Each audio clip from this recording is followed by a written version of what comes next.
Good evening. Welcome to Eden. Stand to your feet. We're going to sing, lift our voices. Come on to the King of Kings.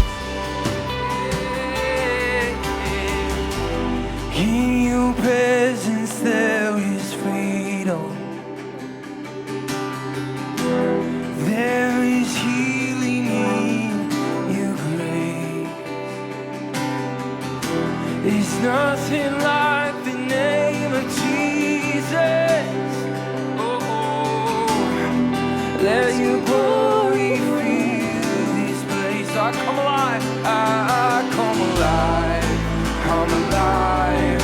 I'm alive in your presence. I'm alive in you. Let your come on, let's sing it out. Let your perfect love come and cast out fear. Lord, our desire is your presence here. Let your love come rushing like the wildest wind. Come and flood our hearts, breathe new life again.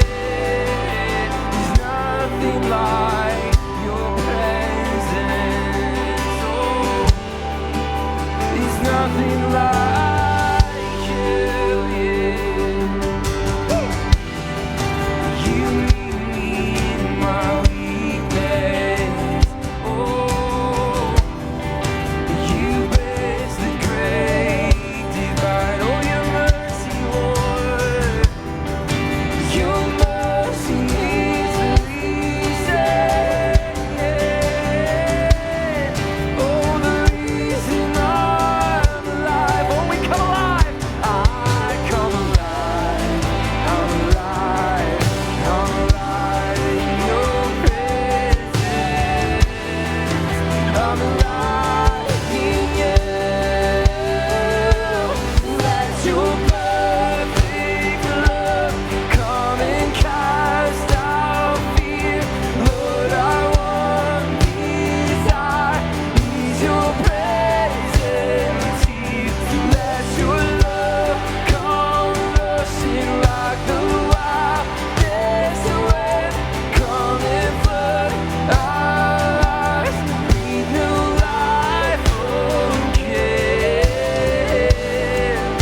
There's nothing like your presence. Oh, there's nothing like you. Oh, Jesus, there's nothing like you. No, nothing else will do. Oh, but for a moment in your presence. Oh, it's all we want, Lord. Yeah. Come on, let's sing this out together. Oh, bring your glory. And bring your glory. And show your power. And Lord, we need you. Oh, in this hour. Open heaven. Open heaven. Holy Spirit, send your presence here. Oh, come draw me. Oh, bring your glory. Yeah. Show your power. Yeah.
He turned and heard my cry,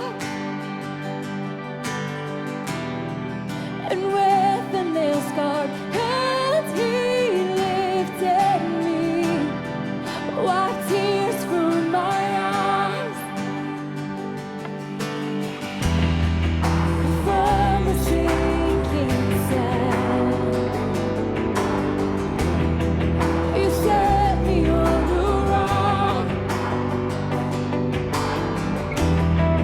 This hope has put a new song in my mouth. Oh Lord, You are my God. Come on, in Your love You sing. In Your love You rescued me. You reached down and picked me up. In Your grace You set me free. You broke down my prison wall. And these hands, there's nothing I live. 'Cause You rewrite my history, and I'll never go back. I'll never go back. Oh, yeah. We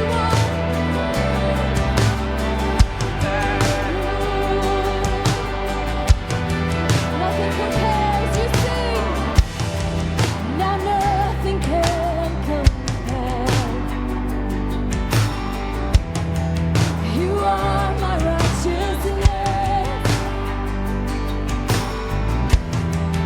And when this wandering heart is drawn to fled, I will remember this, proclaim it, and I will remember this. In Your love You rescued me, reached down and picked me up. In Your grace You set me free. You broke down my prison walls. And these hands, there's nothing I lack. 'Cause You rewrite my history, and I'll never go back. I'll never go back.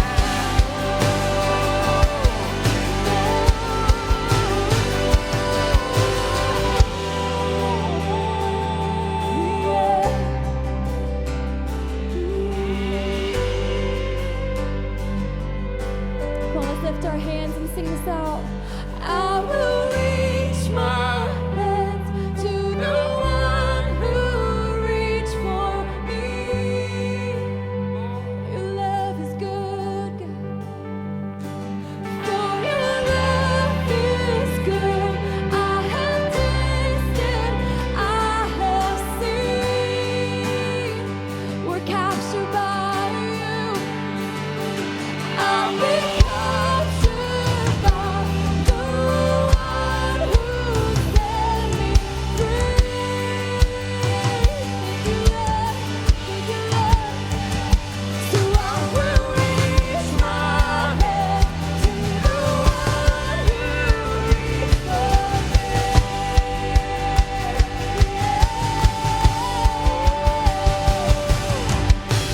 In Your love You rescued me. You reached down and picked me up. In Your grace You set me free. You broke down my prison wall. And these hands, there's nothing I lack. 'Cause You rewrite my history, and I'll never go back. I'll never go back. In Your love You rescued me. You reached down and picked me up. In Your grace You set me free. You broke down my prison walls. And these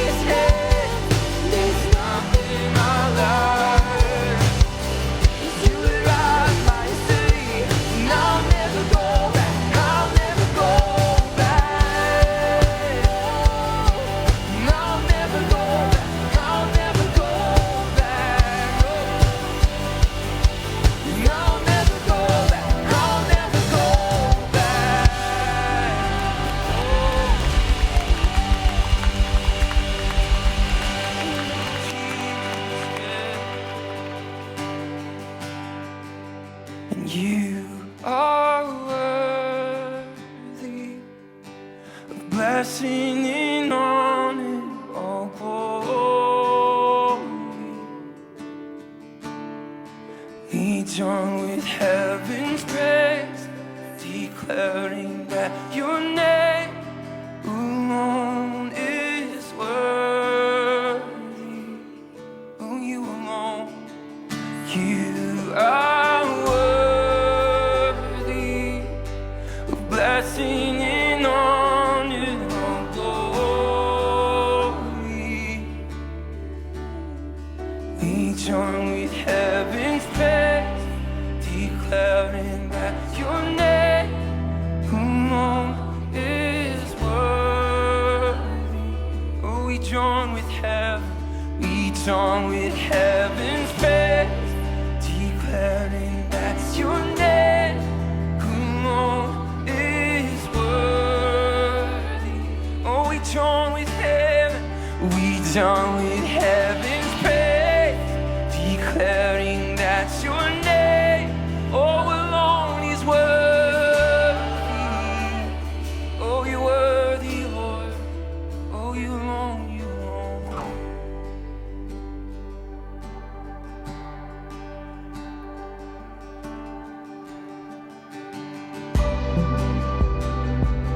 Oh, you alone. Oh, you alone, you were. Sing this out together. He is holy. Holy. Jesus, you are holy. Yeah. Heaven shouts your glory, and all creation sings. All creation sings. Let's sing it again. He's holy. Come on. Holy. Jesus, you are holy. Heaven shouts your glory, and all creation sings. All creation sings. You are worthy of blessing and honor, all glory. We join with heaven's praise, declaring that your name alone is worthy. Oh, he's mighty, yeah, mighty, yeah. Jesus, you are mighty. Oh, we cast our crowns before thee.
We join with heaven's praise, declaring that your name alone is worthy.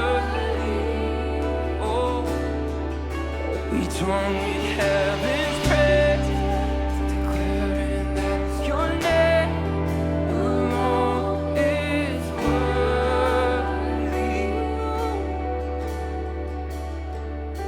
Oh, you're worthy, Lord. Oh, you alone. Oh, you alone. Oh, Jesus, you were all I pray. Everything you were.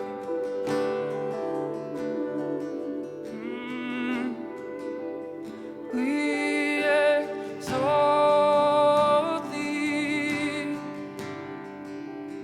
We exalt thee. We exalt thee. Oh Lord, yes we exalt thee, 'cause you were. We exalt thee. Oh, we exalt thee. Yeah. King of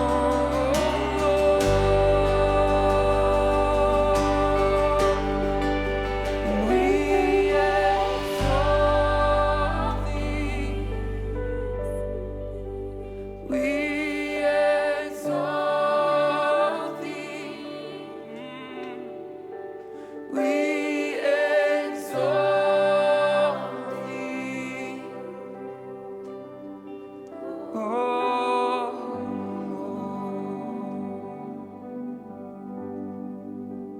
Amen.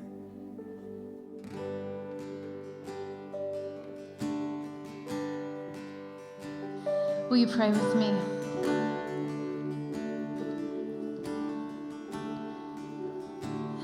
Jesus, we exalt you.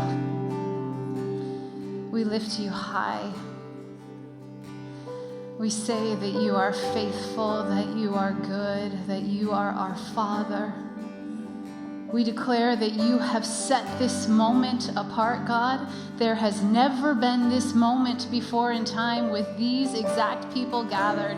And we declare that this is a sacred moment, God, because we know you are here. You are here. And Jesus, you are so worthy of our praise, so worthy of glory.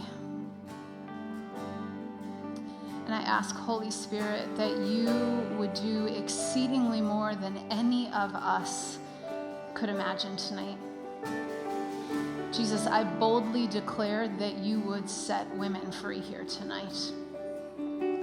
I pray that the truth that we are enough because of your enoughness would be settled once and for all, that a period would go at the end of that sentence in our life, Jesus. So we are declaring it, we are believing it, we are hoping for it, and we trust you. We trust you, Jesus. I pray that you would take the words that you have given to me, God. You would help me to somehow disappear, and your spirit would be what is most noticeable and heard in this room here tonight, God. I trust you completely. Move in our midst. And we say this in the name of Jesus, and the daughters of God said, amen and amen. Give somebody a hug, give them a high five.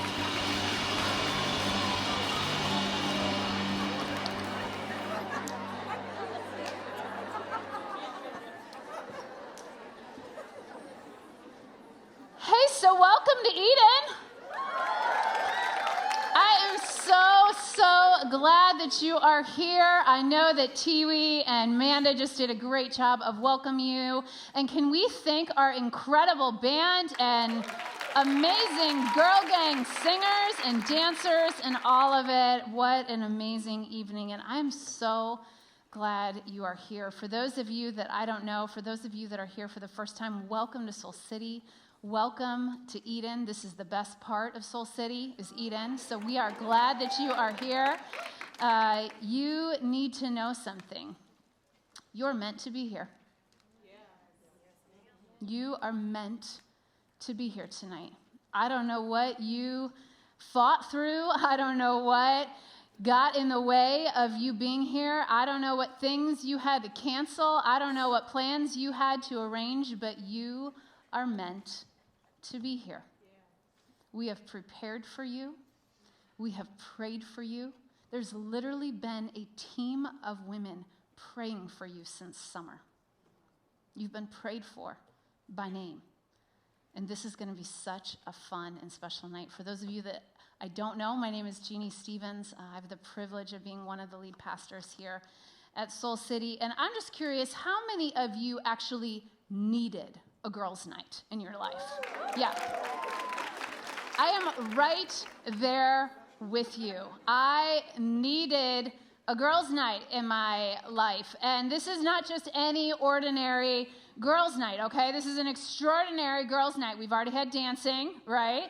There might be a little bit more. There's already been some good music. There's some great food, amazing food. I saw donuts out there. I mean, that is a good girls' night. There's going to be some laughter, I hope.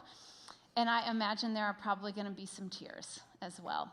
In my world, that's a good girls' night. And I truly believe that the Spirit of God is going to do some serious, serious business here tonight. And some of you might be like, now listen, I just hooped and hollered over girls' night. Like, I was excited about the food. I'm excited about the donuts. Like, I'm into the dancing. I'm into the fun. I'll even shed a tear, but I am not down for the business with God, right? You came here for a fun night. And listen, I just got to say, I got nothing to do with the business of God. That's God's business. And so if God does some business with you, you know who you need to take it up with. It's not me. It's God, okay? I just want to get that out in the beginning. And before I dive in, you know, when we do these evenings, this is a team effort, and there are some amazing, amazing women. There is no way that I could go one by one and name all of them, but there is an incredible team of women that put this on tonight, and will you help me thank them, because they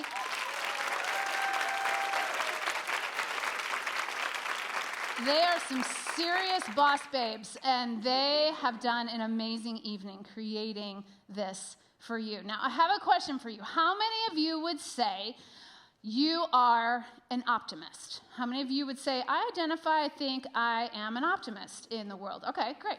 How many of you would define yourself maybe on the other side, and let's call you a realist, okay? That is the very positive way to describe a pessimist, right? A realist. Yes, you are a realist. Okay.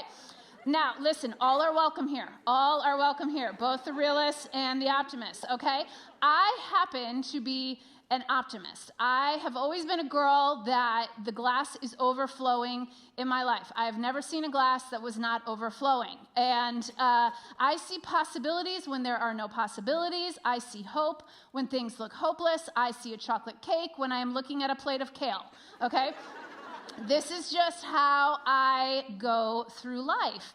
But what's fascinating to me, and I began to think about this a little while back, what's fascinating to me about my optimism is that while I see possibility in just about anything or anyone, most of my life I have struggled to see that in myself.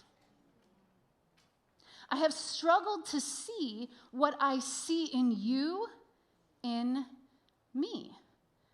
And over the years, I began to realize that I could see in you amazing things, but I couldn't say and see the same things about myself. I could look at my sisters and I could just see like everything about them that was beautiful, and I would look in the mirror and I would just see the things that I wanted to change. I wouldn't notice your flaws, but I would look at my flaws through like a high-powered microscope. I wouldn't fixate on the numbers that were on the scale for you, but I would overly fixate on the numbers that were on the scale for me. I didn't really care about how much money was in your bank account, but if the amount of money that was in my bank account wasn't a certain number, I would feel like it wasn't enough, and I wasn't enough. I wouldn't notice if any of you would get a gray hair or you would form a wrinkle on your face, but the second a gray hair started to pop through mine, I was instantly calling my hairdresser, Christine, you need to get me in, stat. And you're going to meet Christine in just a few moments. And what I began to notice in my life was that I could see all of the bright spots in everyone else, and what I noticed in my life was the barren spots. I could see security for somebody else, and that was often shrouded by my own insecurity. I could see abundance everywhere, but when I looked at myself, I felt absence and lacking. And I began to realize that I was going through this life lifting everybody else up, but when it came to me, I was a lacker. I could lift you. I could lift you up as high as you wanted to be, but when it came to me, I always noticed the things where I was lacking. I always felt like I would begin the day, I don't know if this is you, but have you ever just rolled out of bed and you already feel like you're out of time? I would literally start my day and set it really early in the day, 5 a.m., and I would get up, and my first thought was, I'm already behind, lacking, right? And here I am in a fresh, brand new day. I would get 8 to 9 hours of sleep, and I would still feel like I don't have enough sleep, right? I haven't had enough coffee. I would look at everybody else, and I would see how smart their commentary was, and I would look at my own commentary and say, I'm lacking smarts. I would look at other women's bodies and I would celebrate their bodies, and then I would look at my body and I would go, my body is lacking. I would look on Instagram and I would see all the connections that were being made and who knew who and who was hanging out with who, and I would go, why aren't I there? Why wasn't I invited to that party? And what would happen is I would see all of the ways that people were lifting in their life, but I was lacking in my life. The interesting thing about lacks, these beliefs that we're not enough, is that a lack lie ultimately is your scarcity and your insecurity. Anytime you believe that there is a lack, it is a lie of scarcity and insecurity that's at play in your life. And the thing that I began to realize in my own life is that lack lies go looking for the very same fuel from everyone. And in order for a lack lie to stay alive, it needs fuel to stay alive. And you know where the fuel is formed? Right here. This is where the fuel is formed for the lack lies that exist in your life. This is where insecurity and scarcity live, in the 6-inch space from ear to ear. This is where insecurity and scarcity live. Now, we might think that insecurity and scarcity live on a number on a scale or on a number in a bank account, that they live on some extra long to-do list, or they live in something that has been said to us or an experience that we have had. All of those things inform the lack lie, but here's where the lack lie is formed. All of those things are just informers of the lack lies, but here's where they live, in your thoughts. And for many of us here tonight, I need to say to you, these lack lies are destroying your life. Nothing like an upbeat night at Eden. They're destroying your life. And the reason I know this is because the lack lies that have come into my own life have come to kill, steal, and destroy my life. I see the ways that they have caused destruction. And you know, one of the biggest tricks, one of the sneakiest things about those lack lies that live up here, do you know what they tell you all the time? And they whisper it in the nicest of ways. You're the only one. You're the only woman that has ever had that thought. You're the only woman that has ever thought, I wish my jeans were a different size. You're the only one. You're the only one. You're the only one that has ever thought that maybe the scale is broken. You're the only one that has ever actually had something happen to her in her past that has now kept her from a good future. You're the only one that isn't smart enough. And the lack lies that we believe in our mind want us to believe that we are the only one. I want to demonstrate what I mean by this. There's a little sheet underneath your chair. I'd love for you to grab it right now. Grab a pen.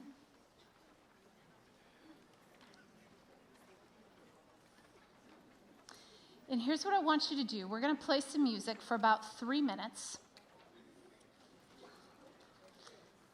And I want you to go through this list. And as you go through this list, if you have had this thought more than 3 to 5 times in your life, I want you to just put an X in the box, okay? Now, don't cheat off your neighbor. This is a solo experience. Don't check a box because your neighbor has checked a box. This is just for you. You don't need to write your name on it. We're not going to grade these. We're not going to share yours out loud. Don't worry. This is just for you. So I want you to fill it out. Take the next few moments to just fill it out for yourself.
Okay, here's what I want you to do now.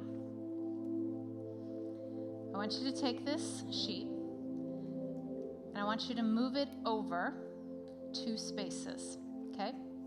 Just pass it down 2 spaces. You're smart women. Those of you on the end, figure out what to do. Now what I want you to do, now that it's moved over 2 spaces, is I want you to send it behind 2 rows, okay? Send it behind 2 rows.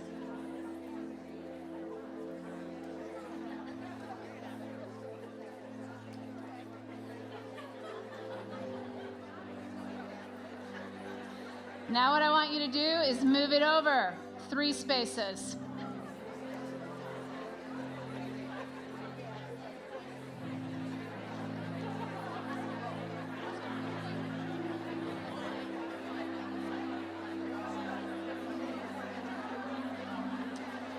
Okay. Here's what I want us to do. You remember the lack lies desire is to get you to believe that you're the only one. Here's what I'm going to ask you to do. If the sheet that you are holding has a check in the box, I want you to stand for that woman, okay? I don't feel like I have enough time or space in my life. I want you to look around the room.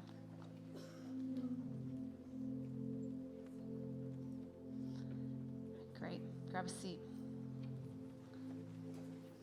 I don't feel smart enough. Look around the room.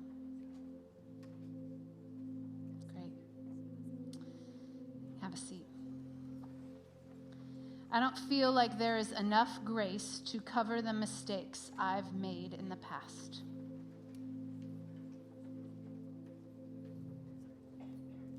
Look around the room. You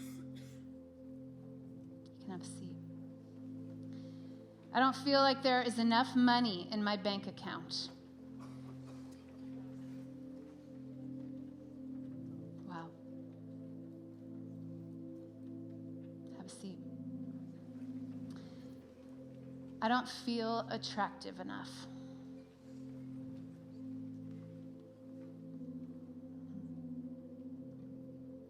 Great, have a seat. I don't feel brave enough.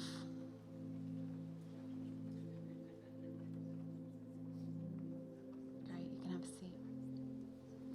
I don't feel like there is enough peace to free me from my anxiety and depression.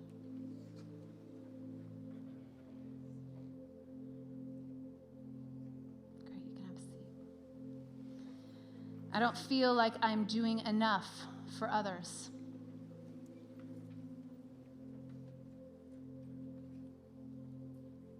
You can have a seat. I don't feel like my body is enough as it is.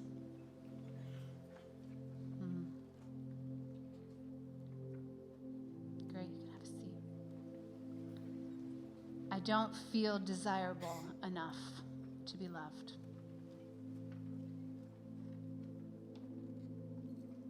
You can have a seat. See, what I have realized is that we are somehow willing to stand for another woman, but we struggle to stand for ourselves. We struggle to think that there are others out there that are believing the same lack lie. We believe that we're the only one. And one of the single greatest ways that God has brought some healing into my life in this area of lack lies is to bring it out into the light, and to bring it into the light with other women that I have watched battle with their own lack lies. And so tonight I want to introduce you to 4 incredible women. And I want you to hear their stories. I want you to hear their journeys of how they have walked through this same journey of determining that they are enough. So will you help me welcome my friends to the stage? They're going to come up now. Asia, Amanda, Tiwi, and Christine.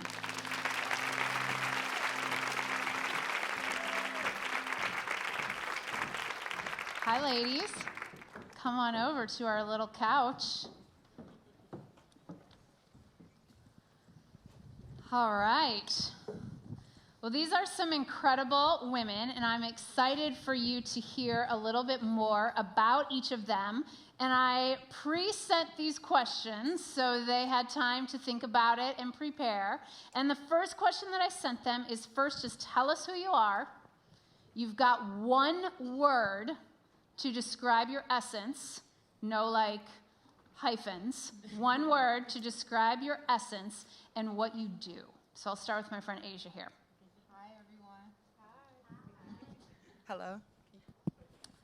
Do we have a mic? Hey, everyone. How you? My name is Asia Evans. I'm a Chicagoan, and I'm a 2-time Olympian and Olympic bronze medalist for Team USA. Thank you. I brought my medals. Thank you so much for having me. I've been a part of Soul City for almost a year now, so it's been great. The one word that I can use to describe me is fierce. I think that when I do bobsled for Team USA. I don't know if I mentioned that too. But it's a Winter Olympic sport, and I feel like when I'm on ice and in competition and when I attack other areas of my life, I have this fierce and this intensity behind it, and that's the one word I would use to describe me.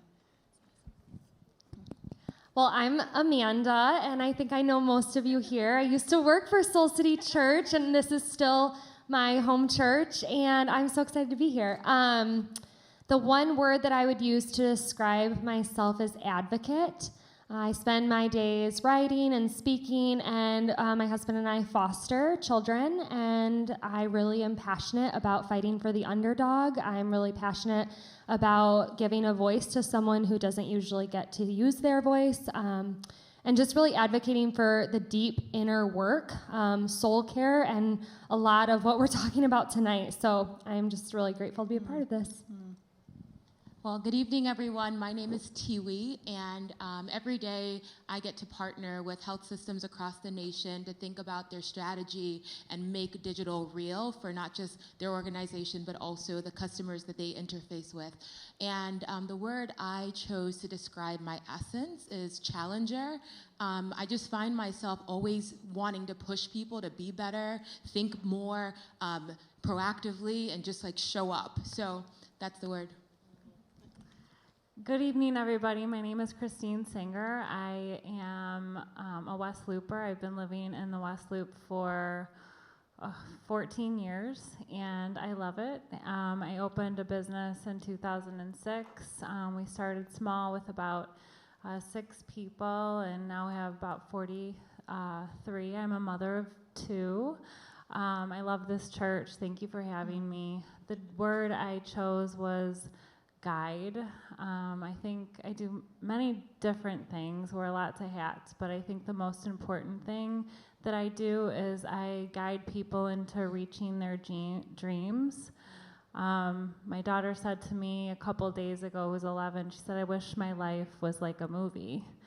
And I thought about that for a minute, and I think that everybody has specific dreams that they're chasing, and there's always drama involved, and it's very difficult to guide around those challenges. So I like to guide people into reaching their dreams. Love that. You know, each of these women, I intentionally wanted them to share their stories tonight because, one, I have watched their lives unfold, and I have watched how they have, in the highs and the lows, walked through seasons where they felt like they were enough, and also watched some seasons where they didn't. And, you know, as we are talking about this idea of lack lies, that there are different areas where we get stuck in scarcity or insecurity, what were some of the lack lies, or maybe even current lack lies, that you have believed about yourself? I'm more than happy to start. So I was of the mindset, and I still have to wrestle with it daily, that I am not in control of the things that are important. And how that showed up in my life was, I find myself feeling the need to barricade my life, because if I was to lose, control of my space, control of my time, or anything else, it just caused more anxiety of how I showed up in the world. So for me, it was I'm not in control of the things that are important. Therefore, I need to become what I describe as like a castle and Rapunzel in it. But I have all the goods if you ever need it, but you got to get out really fast. That's good. It's a good description. What else? I think for me, a lot of the lack lies I was telling myself happened in my life outside of sport. And it's so interesting because in sport, I felt at home. That was what I did repeatedly. I knew if I did these steps, performed this way, and set this goal, then I would accomplish it. And it was so much of my identity and my just being tied into these one moments. And so when I wasn't in sport, it was just so different for me. I think that even now, just being up here, I'm honored to be sharing this space with all of you, but I'm not trying to sit here like it's all perfect or like accomplishing Olympic medal or going to the games and pursuing these dreams or everything is hyped up to be. I think that the important part of the journey was everything I experienced up into that moment, through it, and afterwards. A lot of the lack lives I told myself came with me not being able to have relationships and love outside of sport. And when I was competing, I'm traveling, I'm telling myself that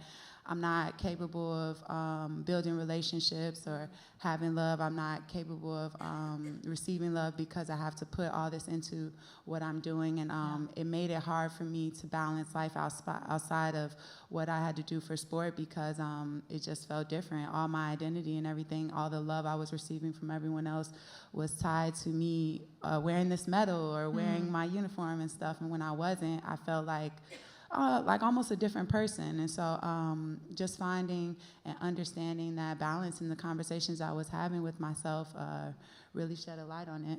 Yeah. I love that you just brought up journey because I think that's really important. I've always felt that I wasn't smart enough to do, to open a business and, be in charge of things. However, being in control is something that I have always had an issue with. If I'm not in control, then I'll lose control. And without knowing everything about what you're doing, you get a little bit insecure. And I feel that it's important. I've always felt that we have a job to do, and if I was going to do something, I had to do something to a greater level because that's what Jesus and God has brought us here to do, is to give our all. And so I think I would pull myself out of that fear just by being able to dive into things that I'm afraid of, even though I would feel not smart enough. Because when I would act like I would know more when I didn't, I would end up either hurting somebody or, taking the long journey and making lots of mistakes. And the journey of that is really important. Yeah. Even to like your point, I think that some things that were similar for me was just understanding like what it was supposed to look like outside of sport. Like I didn't know what to do. Like I didn't know, I didn't feel the same respect and the same, just everything. It just felt very different when I'm in uniform competing and doing all these things geared towards the Olympics or sports, and then figuring it out afterwards. It's just a balance and a constant battle. Yeah. Without going into my entire childhood and taking up the rest of our time, I definitely had I know you're not my therapist. My therapist goes to this church, though, so shout out, Karen. It's real. I bought the lack lie that I was not enough for a man to stay in my life. My dad left. My stepdad left. Every man left. So I definitely had daddy issues, and I think we're gonna go there, not go with the daddy issues, but we're gonna go to the point of how that impacted me and how believing that lie did, the enemy came to steal and kill and destroy, and that is a huge part of my story is breaking free from that lie and living in the light and believing that I am enough and that I am worthy to have people stay, and that when they leave, that's not about me. So I appreciate that because, it's one thing to let a lack lie live here, right? But it's another thing to say, oh, I see it's living here. What am I going to do about it? And I would love to ask you all a two-part question. What was the impact on your life of letting the lack lie live? And then how have you invited Jesus into that? I know, Amanda, you just mentioned that, but what were some of the impacts in your life? Yeah, I self-sabotaged a lot of relationships. I hurt a lot of people, my husband specifically, and I had to go through a long journey of confession and asking forgiveness. And, it's definitely not over, but to feel like a weight. I mean, I can't even begin to tell you how that has freed me from depression and how that has impacted me. I can't even, we don't have time for it. But had I not brought it into the light, I would still really be struggling. I would fear for the future of my marriage. I would fear the way it impacted even my relationships with other people.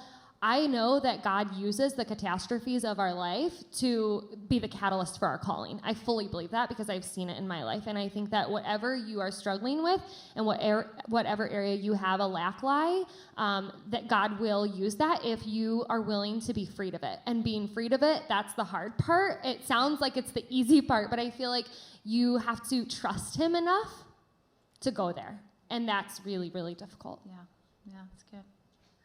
That's very true.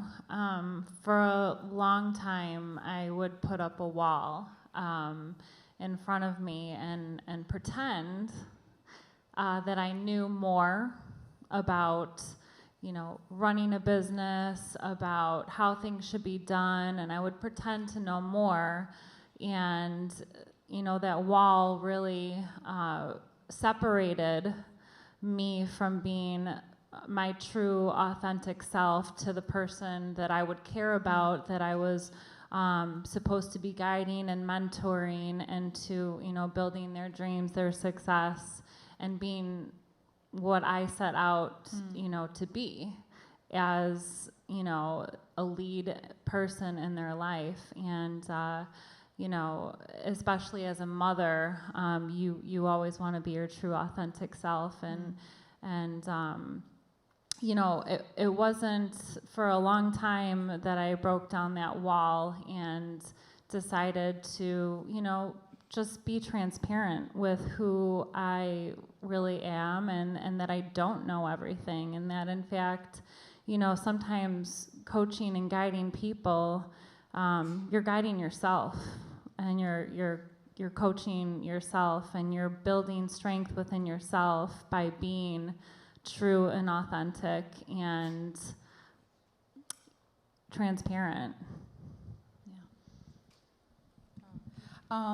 I think for me, my lack lies caught up with me around February 2018. That was when I had the Olympic Games, and it was my second Olympic Games. I had the most sponsors, and we were in a great position, but I got down there, and I didn't want to be there, and I've never said that before because it's hard to explain, right? You get to this moment where you put so much work and effort into this one moment, and to get there and have this weird feeling that I didn't understand about not wanting to be there really confused me. And like you said, I started to self-sabotage.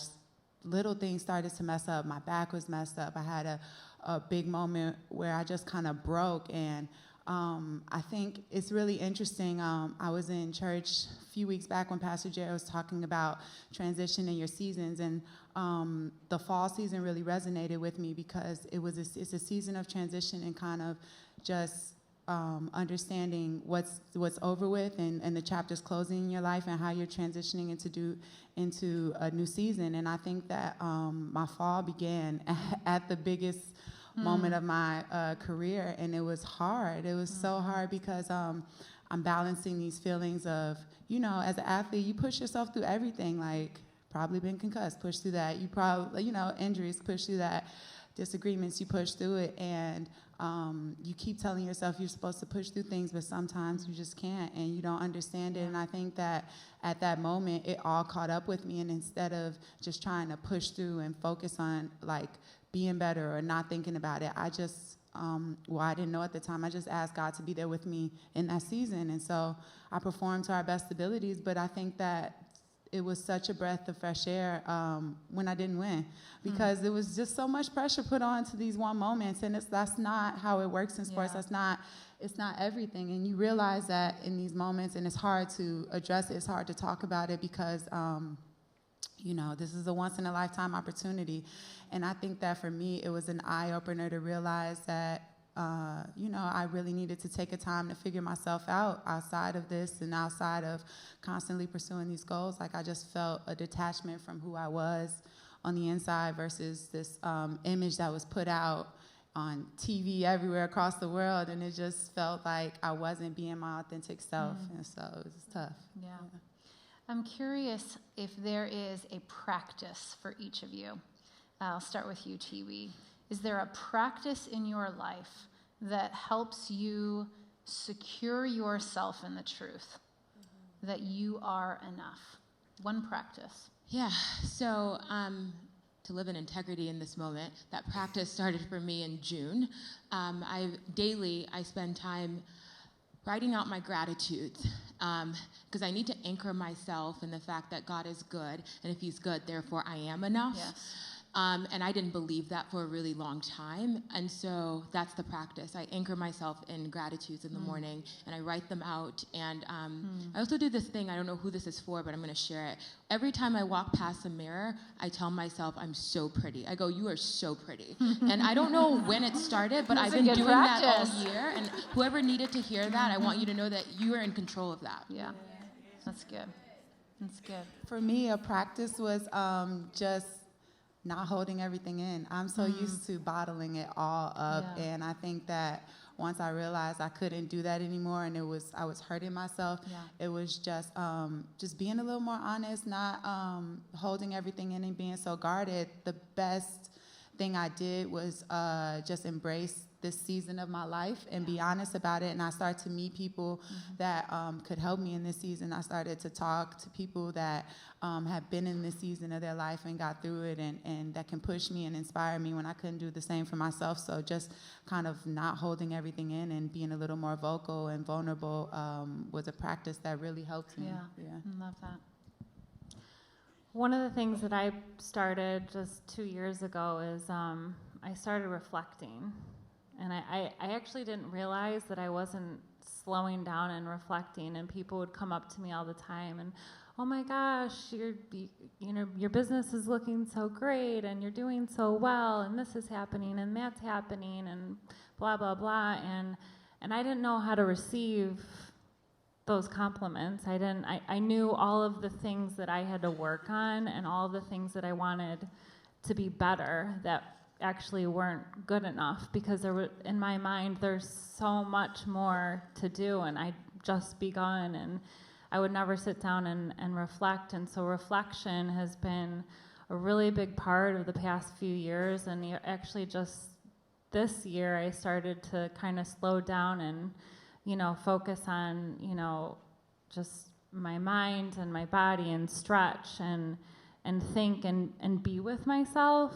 I realized that I never was just really with myself. I was always putting all of my energy to every single person around me, and I would never take time for me, and I that's why I couldn't receive compliments. I couldn't receive really anything. I didn't know what to do with it. I just wanted to pass it back. And so reflection's been really, really, really important. Yeah. The thing that came to mind for me, I learned from working here at this church, and that is seeking feedback. It sounds kind of funny, but I feel like to seek feedback, first of all, the person has to know you who's sitting across from you. And so I guess it's sort of a two-part answer. It's one, it's letting someone fully know you, because you can only be loved to the extent that you are known. So if people don't really know you, then you're going to always question, would they still love me if they knew that? So when I really let some people in to see me and to know me, and they didn't run in the other direction, and they embraced me, and they looked at me with grace, I met Jesus in a new way that I have never met before. And then I began to ask those people and more people for feedback, because when we do that, when we say, it could be feedback with your work, it could be feedback with who you are as a person, it could be feedback in a lot of different areas of your life, it helps you grow. They help you see your blind spots. They help you see what you can't see. And it sounds scary because you think they're going to be like, you're not good at this, and you really need to work on this, and did you know that you are not woke in this area of your life? It's not that at all, though. It didn't happen like that at all. It was so incredible. I actually was sobbing the first few times I ever did a round of getting feedback from someone, because they told me how enough I was. And they told me all these amazing positive things that I did not believe about myself. And so it was this beautiful surprise on the other end. And so I know that's kind of a two-part answer there, but definitely seeking feedback. It's become a thing where I just have a calendar thing in my calendar monthly to ask 3 to 5 people a few questions. And that's been really helpful. And I try to do it in person. Sometimes it's on the phone or at a distance, but I try to sit across a table from someone and they have the questions ahead of time. And I say, can you please be honest with me? I'd really like this feedback. And I think it's what's helped me grow and to be more confident and know and believe that I'm enough, because Jesus speaks through other women. Like, I think for as much as we could talk about how it's hard to be in circles with women and how friendships with women can be difficult and just getting a group of women together is scary, we are amazing. So just pat yourself on the back and just know that Jesus wants to use you to speak into another woman's life. Will you help me thank these incredible, incredible women?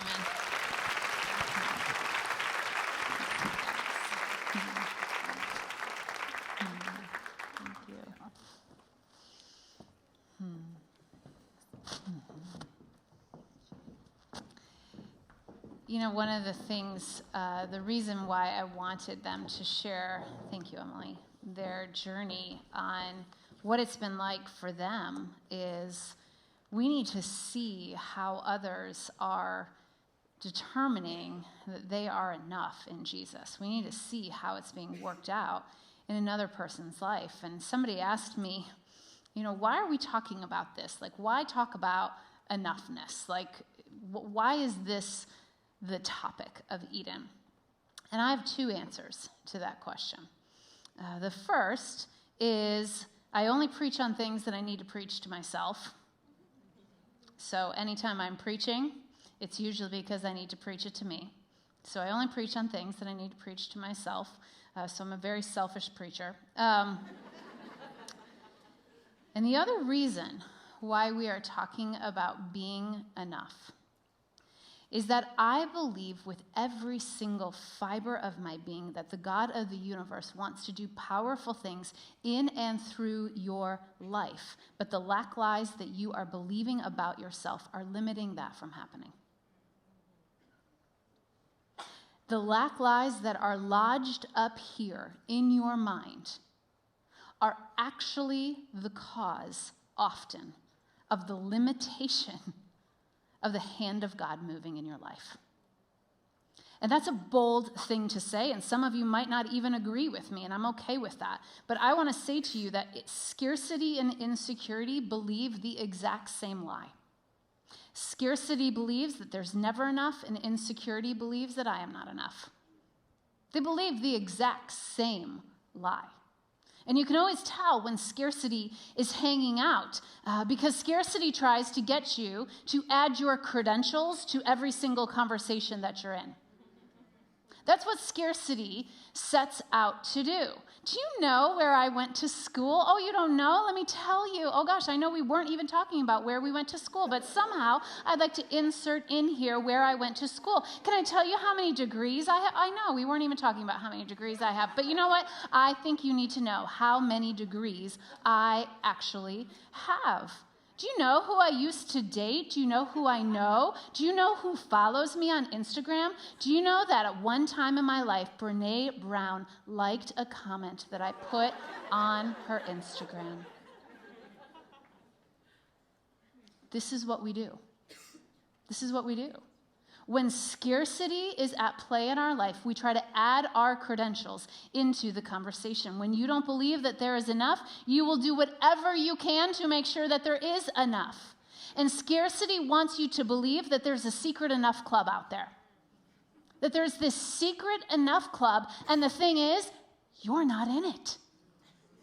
You're not in the club. And so if you can do whatever is possible to get into the club by adding credentials to the conversation, then maybe, just maybe, everyone else will believe that you're enough.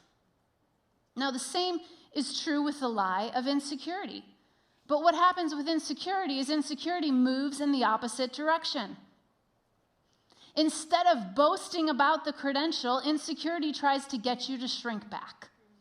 Insecurity tells you to play small. Insecurity tells you to stop taking up any room in the conversation. Insecurity's job in your life is to make sure that you consistently believe that you don't have enough to add to that moment. And for just a moment, I want to look at a really obscure passage in the Bible that I think has a lot to say to us about the scarcity and the insecurity that have gotten locked up into our minds. Now, you don't need to turn there. We're just going to be there for a quick moment. This passage is found in John 1, and I want to give you a little bit of background because it's a very obscure passage. I actually have never preached on it in my life before.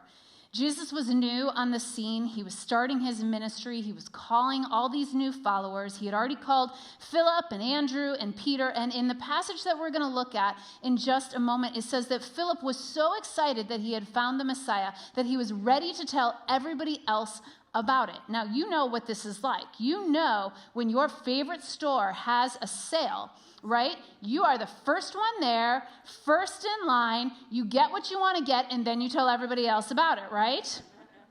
Or think about, like, if your favorite musician puts out some new music, right? And you really love it. You want to let everybody else know about it. I did this today. Patrick Mayberry put out a new song, and I wanted everybody to know about it because I listened to it, and I loved it. And I loved it more than Kanye's album, okay? I wanted everybody to know about it. And so this is what's happening in John 1. Philip has met Jesus, and he wants everybody to know. He wants everybody to know about it. And so he ran off, he found Nathanael, and he said, "You are not going to believe who we have met. We met Jesus. He is the Son of God, the one that Moses wrote about, Jesus of Nazareth, the son of Joseph." And you can picture Philip's excitement in this moment when Nathanael hears where Jesus is from. Now listen to what happens in this moment. John 1, it says this: "The next day Jesus decided to leave for Galilee. Finding Philip, he said to him, 'Follow me.' Philip, like Andrew and Peter, was from the town of Bethsaida, and Philip found Nathanael and told him, 'We have found the one Moses wrote about in the law and about whom the prophets also wrote, Jesus of Nazareth, the son of Joseph.'" And you can just see the excitement. Philip is trying to build this up, right? He's got all the excited emoticons. The praise hands are in the air as he is declaring this, right? Philip is so excited to introduce Nathanael to Jesus. Now look what Nathanael says. "Nazareth? Can anything good come from there?" What, you got to be kidding me. Nazareth? No. You got this messed up. You must be talking about the wrong guy. Nazareth? Come on. There's no way that Jesus, the Messiah, the Son of God, is from Nazareth. I mean, can anything good come from there? Nazareth, little backstory about Nazareth. Nazareth was not known as the up-and-coming place, okay? It was the wrong side of the tracks. No one important had ever come from Nazareth. No one special was there. No one followed anyone from Nazareth, okay? To us Chicagoans, it's like Green Bay, Wisconsin, okay?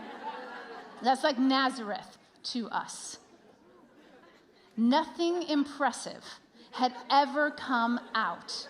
People are leaving the room now. I'm sorry. I don't mean to offend. But nothing good had ever come out of Nazareth. And Nathanael says it. Nazareth? I mean, nothing good has ever come from there.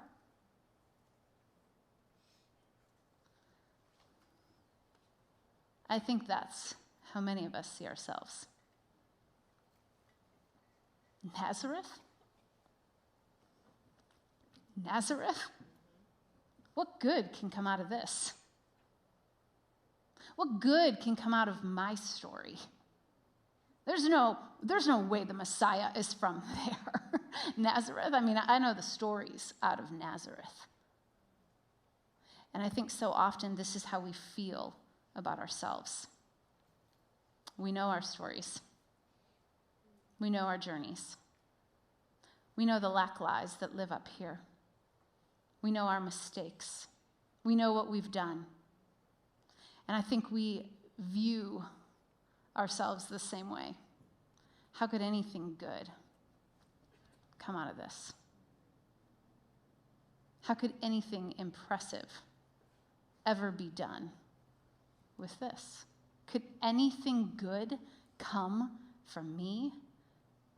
And what I have learned over the years is that when you have a view of yourself that is shaped by your failures, when you have a view of yourself that is shaped by your scarcity, by your insecurity, shaped by your not good enough, smart enough, capable enough, shaped by your broken relationships, shaped by the number on the scale or the number in your bank account, you will also believe, how could anything good come from me?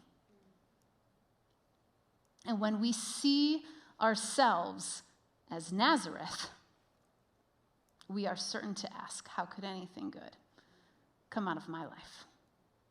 And this is what I believe so many of us do.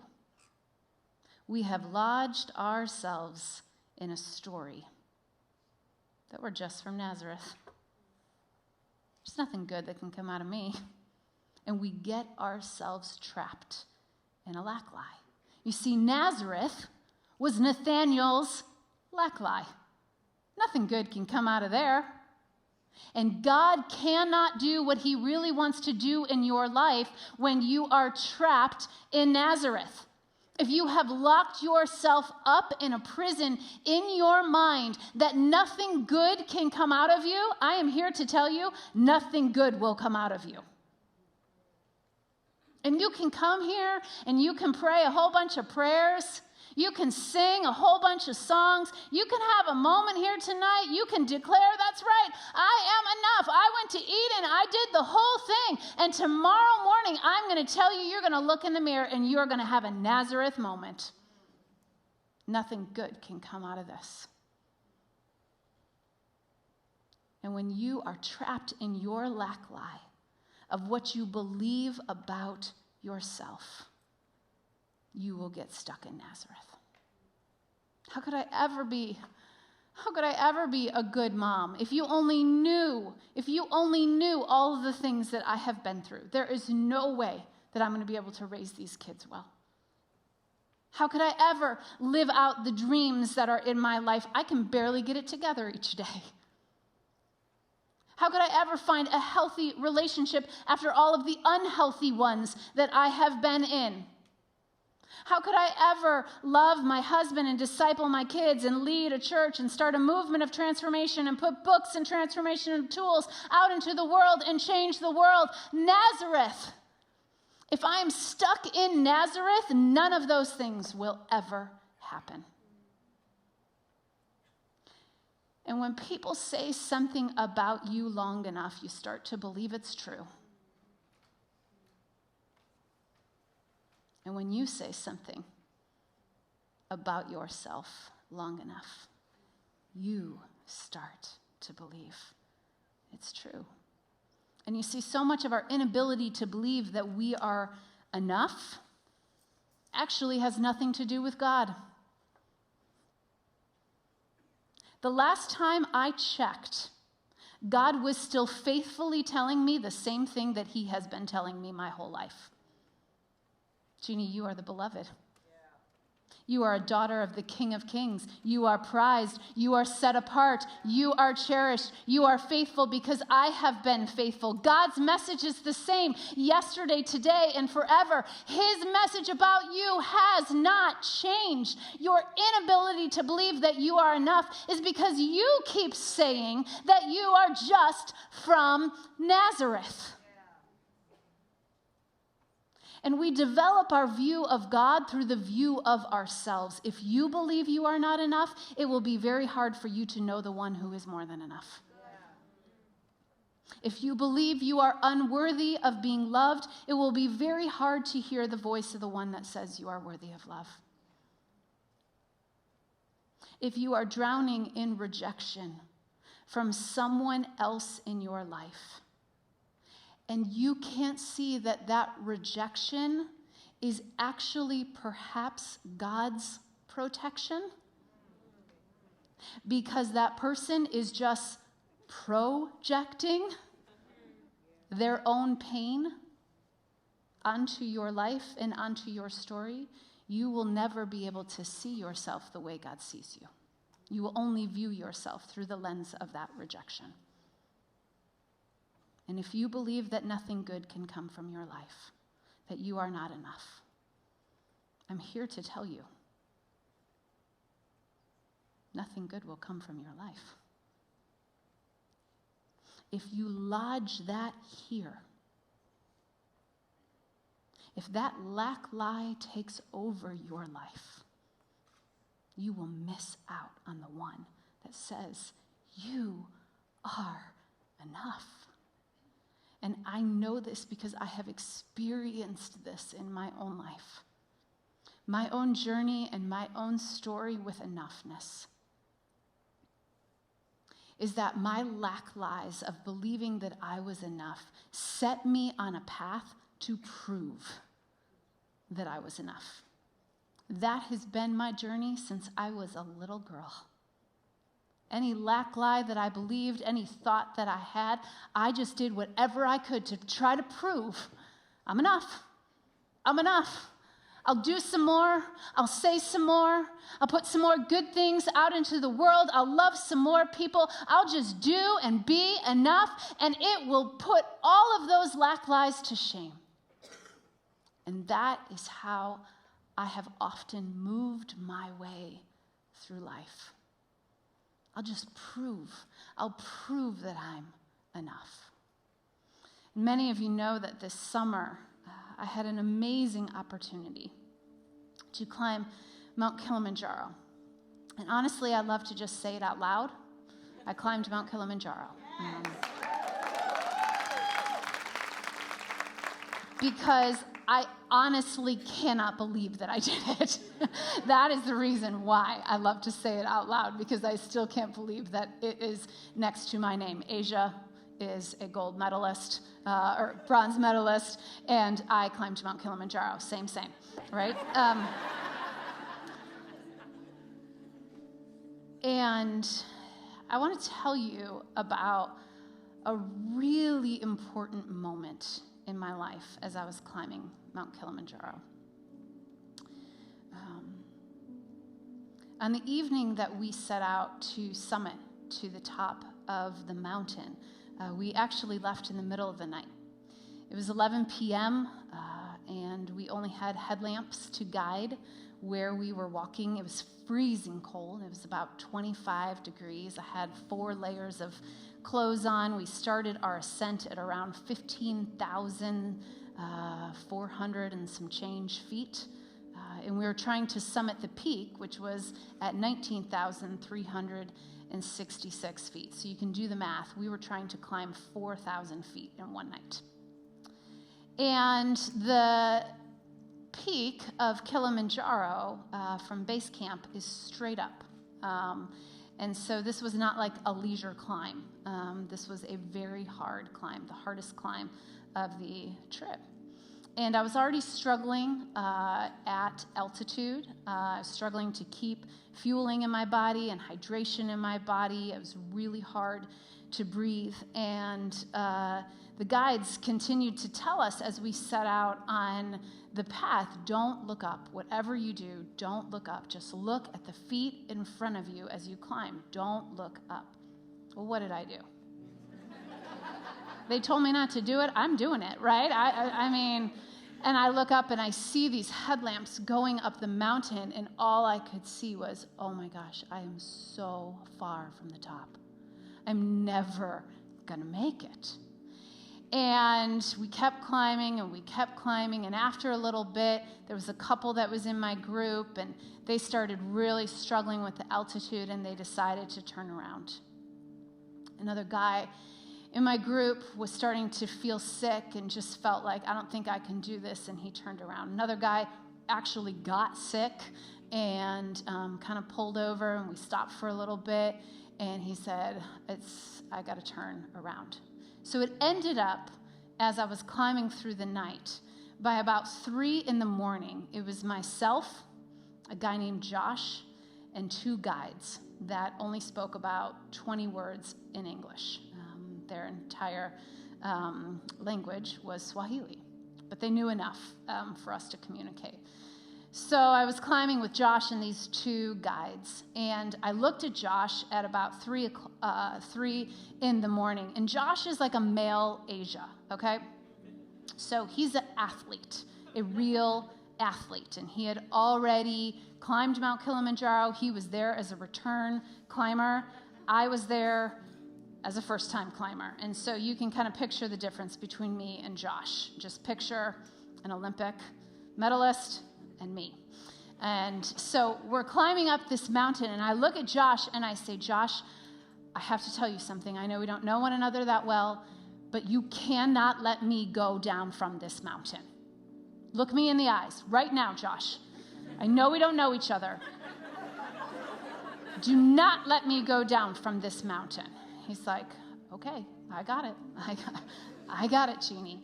And so this is like 2, 3 in the morning. It's freezing cold. I am really struggling. Every 7 steps, I have to stop to breathe again. And it's like I'm really, really struggling. We climb for a couple more hours, and I stop every few steps. And I keep looking up, and it keeps looking like I will never get there. I will never make it. I'm going to be climbing Mount Kilimanjaro for the rest of my life. And they're just going to find me. They're going to have to send like notes to my husband and to my children. Where is she? She's still climbing. And I mean, it felt like I was making no progress at all. So we climbed for a couple more hours, and I said, Josh, can I make it? Can I make it? He's like, Jeanne, you got this. Remember, you're not getting down off this mountain. You're not getting down off this mountain. I'm like, okay, Josh, I can do this. Okay, and the guides are just kind of looking at me like, I think we're going to be on this mountain for the rest of our lives. We're never going to guide anybody else up this mountain. This is it. She's our last client. And at about 5 a.m, I look over at Josh, and I said, Josh, I need you to pray for me. He said, Jeanne, I have been praying for you this whole time. I said, Josh, I don't think you understand. I need you to pray out loud, like revival prayers right now. You need to call on angels. I need you to pray out loud over me, like here on this mountain in the middle of nowhere. And Josh just kind of looks at me like, oh my gosh, how did I get stuck with her? Like, how did this happen, right? And he's like, okay, I will pray for you. I've got you. I've got this. And he just starts praying. He just literally says, God, I pray that you would give Jeanne enough strength. And Lord, if she has done enough, would you let her know? And I will tell you, I just had the exact same sensation that I had on the mountain when I said those words. Thank you, God.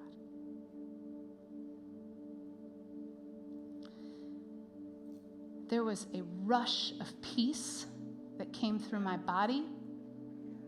There was a spirit of contentment. There was a knowing that I had done enough. Spirit of God just whispered to me in that moment, you came to Summit. I brought you here to remind you that you are more than enough because I am enough. And I looked at Josh and I said, I'm going down. And that was 1,366 feet away from the summit. And it was one of the single greatest moments of my life. Because in that moment, it wasn't a summit that defined that I was enough. It was not achieving a goal that defined that I was enough. It was not getting to the top of something that told me I was enough. It was the voice of God whispering to me, you are enough. You are enough. And see, friends, I have spent my whole life, as I told you, trying to prove my enough-ness. This has been my life quest. Prove it. Prove that you are enough.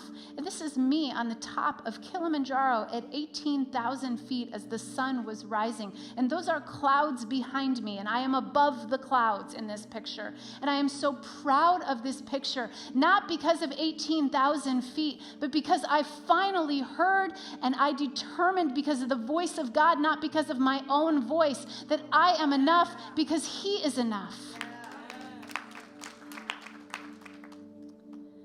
And as I walked down that mountain, I was reminded how quickly the enemy comes to kill, steal, and destroy. Because I was having a on top of the world, literally on top of the world, on top of a continent in Africa. I was on top of it. And in that moment, I was secure and I knew that I was enough. And not an hour later, coming down the mountain, do you know what I started to do? How am I going to tell everybody that I didn't make it to the top? How am I going to tell that story? That is the lie. That's the lack lie, friends. And it lives right here, and it comes to kill, steal, and destroy. And you need to stop believing that nothing good can come out of Nazareth. Because let me tell you, who came out of Nazareth? Look at what Philip says here. Come and see, said Philip. When Jesus saw Nathanael approaching, he said of him, here truly is an Israelite in whom there is no deceit. How do you know me? Nathanael asked. Jesus said, I saw you. I saw you. I saw you. I saw you while you were still under that fig tree, before Philip ever even called you. Then Nathanael declared, Rabbi, oh my gosh, you are the Son of God. You are the King of Israel. And Jesus said, you believe because I told you I saw you under the fig tree? Well, let me tell you this, Nathanael, you will see greater things than that, he then added, because very truly I tell you, you will see heaven open and the angels of God ascending and descending on the Son of Man. Jesus said, I saw you, Nathanael. I saw you sitting under that fig tree. If I could have flown in fig trees and had every one of you sit underneath a fig tree in here, it's what I would have done tonight, but we don't have a budget like that. He sees you. He sees you. Do you know that He sees you? He sees you. Do you see you? Because He does. He sees you. He sees who you are. Do you? Do you? Do you really see you? Because what He sees is He sees a woman that is enough. What did Jesus say to Nathanael? You will see greater things than that. You will see greater things than that. That's what Jesus says to us. You will see greater things than what you are already seeing. Friends, if you only see what you do not have, you will never see the one that has you. The one who is enough and says you are enough. His name is Jesus. And He is the King of Kings, and He is the Lord of Lords. He is my Savior. He is my Messiah. He is the Waymaker. He is the miracle worker. And that is who Jesus is, and that is who He says you can be. You are enough, not because of anything that you have done, but because of everything He has done.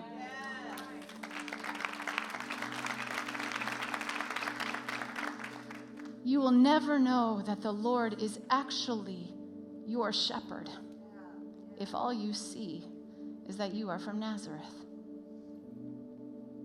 Most of us probably know Psalm 23. We've probably read it many times. Do you know how it starts? The Lord is my shepherd. I lack nothing. I lack nothing.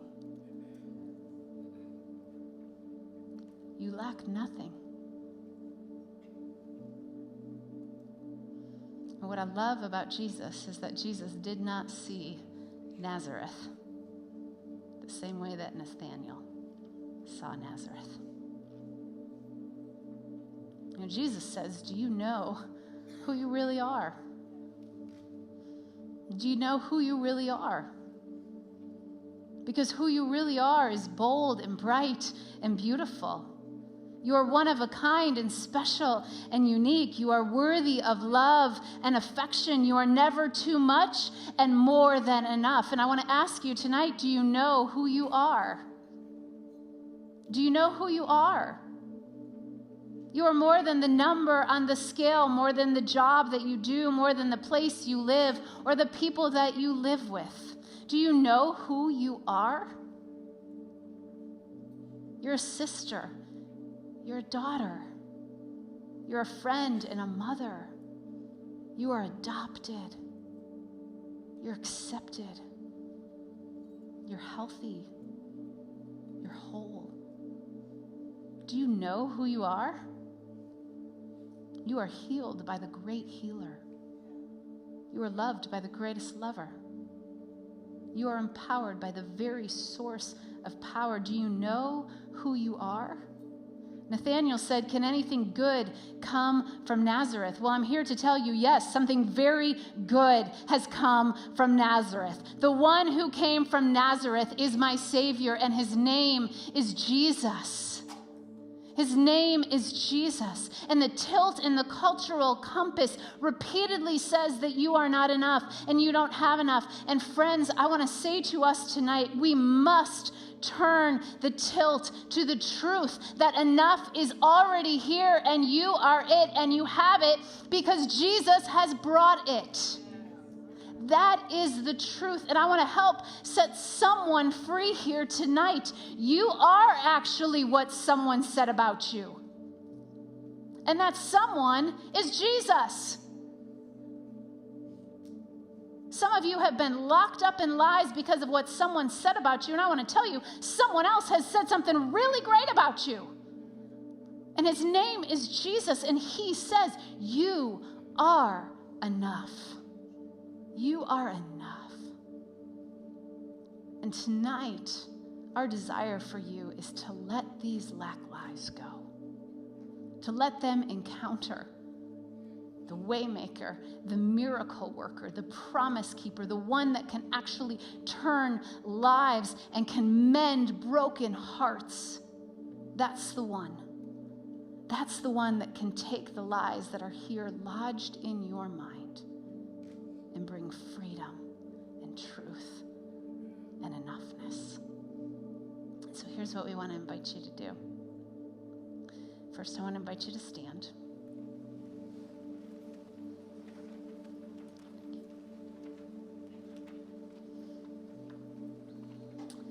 And off to the sides is a bunch of mirrors. And on the mirrors, they say, you are enough. And in just a moment, what we want to invite you to do is I want you to go with the women around you. No woman is here alone. So make a friend fast. And I want to invite you to go over to the aisles or in the back. And as a little community, I want you to grab this mirror and I want you to look in the mirror. And I want another woman to speak the truth over you. And I want her to say, as you are looking at you, you are enough. Now listen, many of us have a very complicated relationship with these things. If we had to define our relationship with these things on Facebook, we would all say it's complicated. I don't want you to take your eyes off of you. I want you to look deep into who you are, who God created you to be. As another woman whispers the truth, you are enough. Okay? Then you can do whatever else you want. You can hug, you can cry, you can pray. This is your beautiful organic moment. We're not going to try and overly lead it or direct it or guide it. But what we want to invite you into is a sacred moment to look in the mirror and to declare once and for all. Put a period at the end of that sentence for you. You are enough. You are enough. So I want to invite you to the tables with the women around you. Go in a little community, have a moment of declaring your enoughness, and then we'll spend some time worshiping.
You are here, moving in our midst.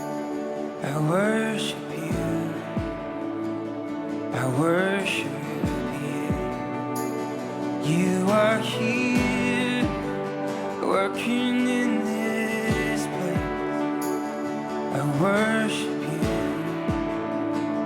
I worship you.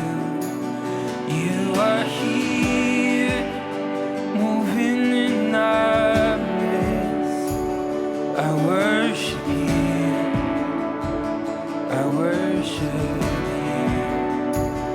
You are here, working in this place. I worship you.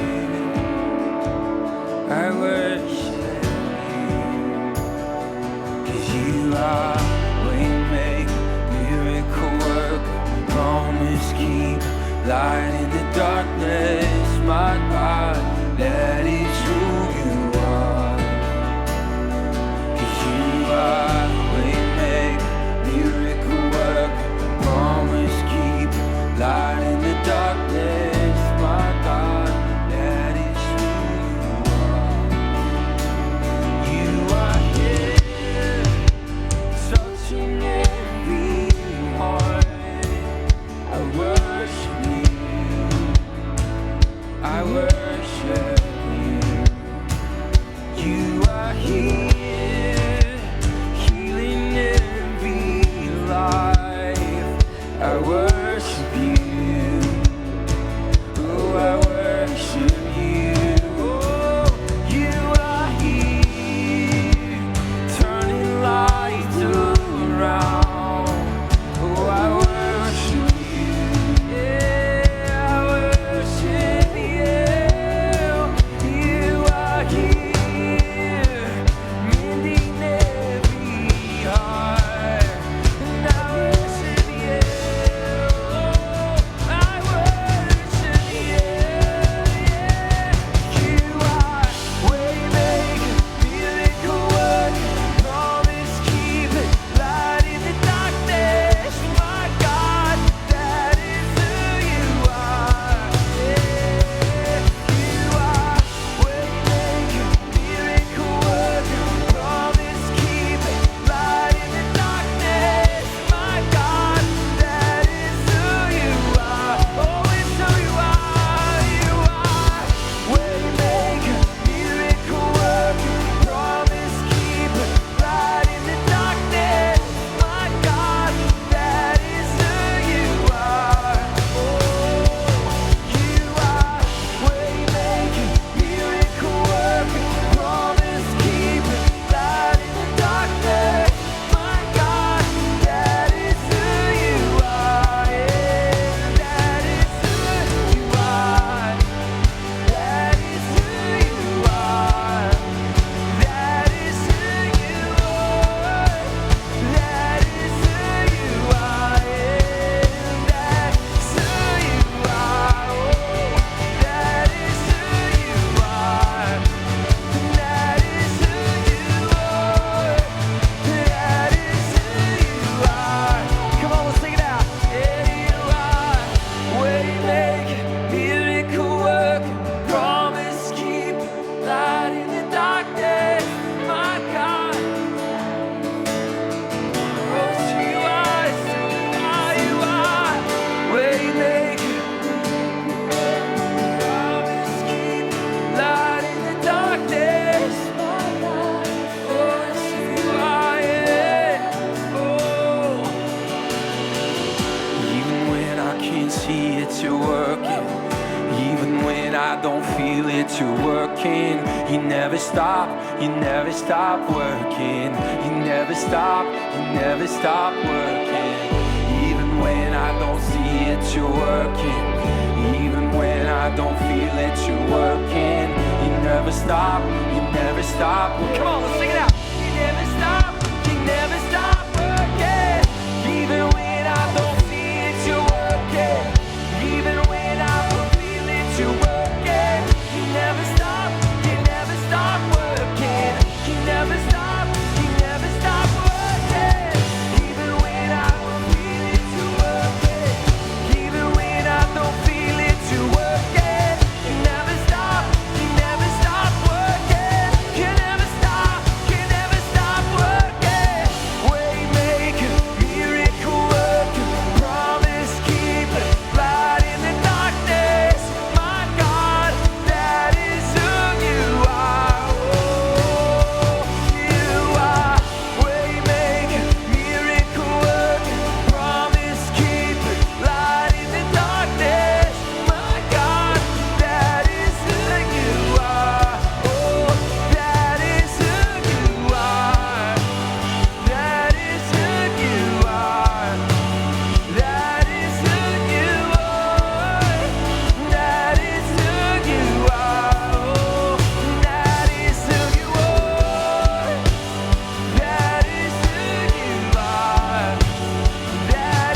I don't know about you, but when I sing those words, just like Jeannie said, when I remember that is who He is, I remember who I am. And I am good.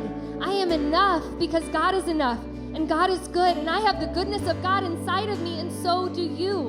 And so if you needed to hear that and be reminded of that, revisit that song, replay those truths, get out the Bible, revisit that passage in Scripture. You are from Nazareth, and you are good, and you are enough. We are so thankful that you came tonight. We just pray that tonight blessed you, that it did something in you that only the Spirit could do, that it wasn't something you could manufacture on your own, that Jesus used another woman to remind you of the truth. And we are so glad that you chose to be here. And I just pray that it creates a ripple effect, that it would continue in your life in the days and weeks to come, and that you would then pass the torch and pass it on to other women. Because, man, what a world we could live in if every woman believed she was enough. Amen. And I'm supposed to introduce a few resources to you all. And before I do that, while we were worshiping, there was a scripture that came to my heart, and I want to share it with you. Hebrews 10:23, it says, "Let us hold unswervingly to the hope we profess, for he who promised is faithful." And I believe that now in this moment, you get to walk out of these doors and get armed with resources to help you continue to live this out. One of which, our very own Jeanne Stevens authored another devotional. And when I say another, I don't want that to be said lightly. So you are enough. This devotional is more than just your average devotional. And I know this because I'm a connoisseur of devotionals. And this devotional includes an inventory of things that a lot of women believe, and a self-assessment in a way, as well as a lot of deep thinking that has been thought through about women, issues women face regularly. So there's 7 areas that Jeanne really goes deep on here. There's an opportunity to reflect. There's an opportunity to engage. So this is, let's not call it your average devotional. How about that? And I encourage each woman here, don't leave without arming yourself with this resource to take home with you. And I love what you said, Amanda, and pass it on, right? And continue to pass it on. The other, as a proud member of the prayer team at Soul City Church, I want to invite you to also walk out these doors, turn right, and then make another sharp right, and go to the prayer hall. I've left meetings like this where I still wanted something, right? And I didn't know what I wanted prayer for, but I just wanted to be seen again. And I know this to be true about that team. They have been taught and have thought deeply about handling your cares with care. So don't hesitate. And if you need someone to walk you over, just tap anyone you see that looks like they've been at Soul City long enough. Most of you are. So with that, Amanda, what else? Yeah, I would just add on to that too, like confession and saying out loud the areas that you don't feel enough in. That's your first step into bringing it into the light. You are not alone in where you feel you are not enough. And the enemy will do his best to keep you feeling isolated, because that is where shame lives. And we want to break free from that. So I just want to encourage you to take that step. Go to the prayer hall, like Tiwi said. We would love to pray with you and just carry this night on with you if that is something that you are wanting. If you get done with that, or if you have to get going, that's totally fine too. But I do want to invite you to stop by our store where we have Jeanne's devotionals. We have other merch options, just a bunch of fun goodies, and we would love to offer you a really great deal. I believe it's if you buy 3 things, you get $5 off. There's some deals that they can tell you about there. What else? Jeanne's going to be signing these books tonight. That's right. So make sure you grab one and chat with her, okay? So with that, have a wonderful rest of your evening. We love you and thank you for being here.